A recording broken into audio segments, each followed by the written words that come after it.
This is one of my favorite books this week and one of my favorite series of the year, Swan Songs by Maxwell Prince. Maxwell Prince, I'm sorry. So this is the last issue, issue 6. I had totally screwed that up because I thought there were only 4, and I packaged them up, so I don't even have them here. But yeah, I think this is the last issue, and this is kind of an homage. It's definitely an homage to Shel Silverstein in this, Where the Sidewalk Ends. It's very much like that book. It's poems. This is drawn by Martin Morazzo. And if you're familiar with him on Ice Cream Man, which is a series I also love, he's the artist on that. And yeah, Ice Cream Man is great. I've got all those.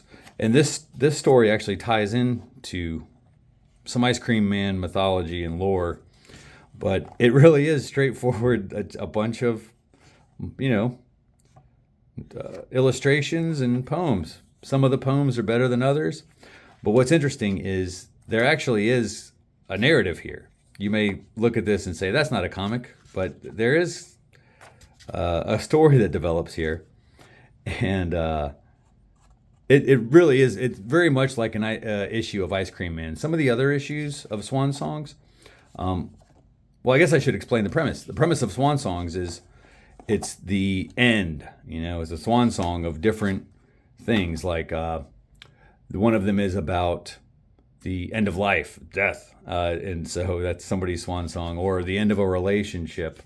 And each issue has a different artist, and I've loved them all. There's some really compelling sort of stories, and each one is a single issue, so you don't have to know anything really to get into it. But I recommend the whole thing. I'm sure they'll release this in a trade at some point. So yeah, there's this guy who realizes here that he's in all of these poems. He's like the subject of all these poems. And there was another issue of Ice Cream Man that was very similar to this, that had that kind of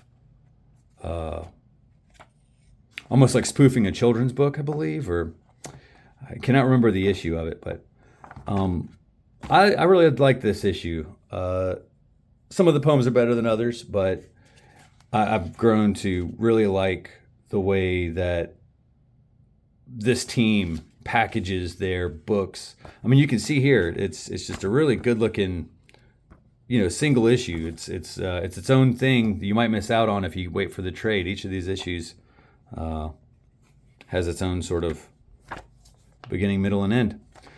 Well, that is Swan Songs. High recommend. This is the last issue out of 6, so pick it up.